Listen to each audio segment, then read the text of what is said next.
So welcome back, Level 1 physicists and earth space scientists. Today looking at the next step in the scientific method as part of our 1.1 internal, making a hypothesis. Okay, so last lesson we kind of researched our topic, and today we're going to make a hypothesis based on our research. So what is a hypothesis? Okay, so the next stage, as I've said, is the hypothesis. And it's going to be a possible solution to the problem that we have, which of course is our parachute problem, based on knowledge and on research.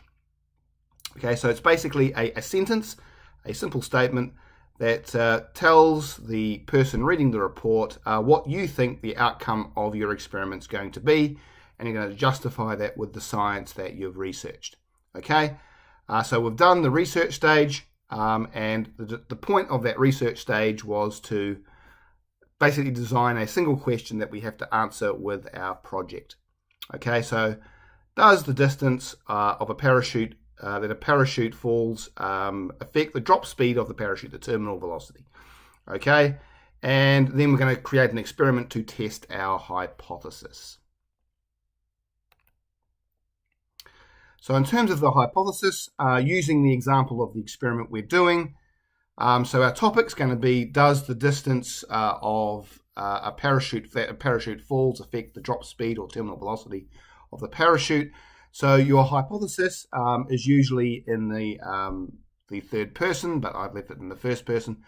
Both are acceptable, at least for level 1. So our hypothesis could be, depending on the research that you've done, that you believe that the more distance parachute falls, the slower the speed of the parachute at the end.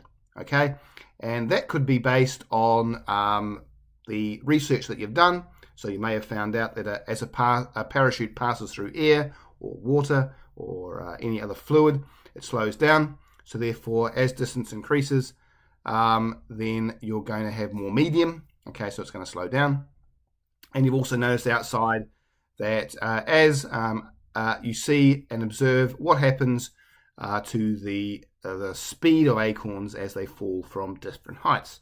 So based on that, that's what you create your hypothesis around. Okay, and then we move on from hypothesis, which is supported by the evidence, to or your research, to the prediction for your experiment. Okay, so it's basically a sentence.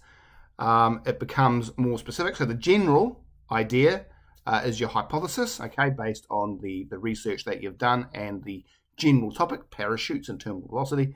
And then the prediction is based on your specific experiment, okay?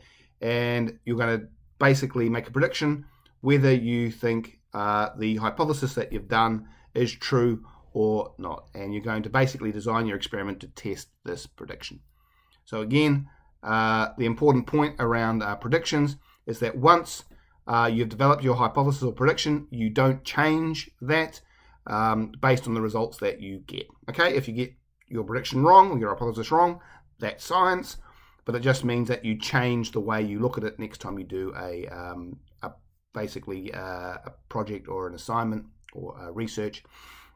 It just means that you've learned something, and you can discuss that, and that you'll still get marks for that. There is no wrong answer in that sense. Okay, so in terms of our experiment, in terms of predicting terminal velocity, the prediction will be based around our experiment, which is in the assignment, around the pushpins.